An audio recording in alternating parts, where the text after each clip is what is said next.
আজ আমরা আঁকবো আমাদের পরিচিত চিতল মাছ। ভিডিওটির শুরুতে আমি খুব সাধারণ কিছু রেখায় মাছটির বাইরের আউটলাইন বা কাঠামোটি তৈরি করে নিয়েছি। যে কোনো ড্রয়িং নিখুঁত করার জন্য এই প্রাথমিক ধাপটি অত্যন্ত গুরুত্বপূর্ণ। আউটলাইন ঠিক হয়ে যাওয়ার পর আমি মাছটির পেছনের লম্বা ফিন বা পাখনা এবং কানের অংশটি ফুটিয়ে তুলেছি। চিতল মাছের স্বতন্ত্র শারীরিক গঠনটি পেন্সিলের স্ট্রোকে সাবলীলভাবে ফুটিয়ে তোলার চেষ্টা করেছি। এবার মাছটির শরীরের সেই আকর্ষণীয় গোল গোল ছাপগুলো দিচ্ছি, যা মূলত চিতল মাছের প্রধান সৌন্দর্য। ভিডিওটি কেমন হয়েছে অবশ্যই জানাবেন। ভালো লাগলে লাইক কমেন্ট শেয়ার করতে ভুলবেন না। আজকে দেখাবো মাত্র নাম্বার 3 এবং 4 সংখ্যাটি ব্যবহার করে কিভাবে একটি সুন্দর হাতি আঁকা যায়।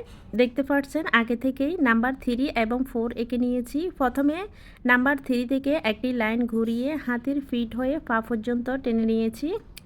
এরপর হাতির লম্বা শুট এঁকে পেছনের পা জোড়া ডিজাইনটি করে নিলাম। এবার হাতির ফিটের উপর সেই ফুলের ডিজাইনটি করে নিচ্ছি। সবশেষে পেন্সিল দিয়ে শেডিং করে নিলাম। ভিডিওটি কেমন হয়েছে অবশ্যই কমেন্টে জানাবেন। ভালো লাগলে শেয়ার করবেন। ইংরেজি নাম্বার 5 দিয়ে কি এত সহজে আঁকা সম্ভব? চলুন আজ আপনাদের সেটাই দেখাবো। প্রথমে খাতায় বড় করে একটি 5 লিখে নিন। এবার দেখুন 5-এর উপরের অংশ থেকে লাইন নিচের দিকে ঘুরিয়ে দিলেই তৈরি হয়ে গেল আমাদের চমৎকার একটি আমের আকৃতি। কত সহজ, তাই না?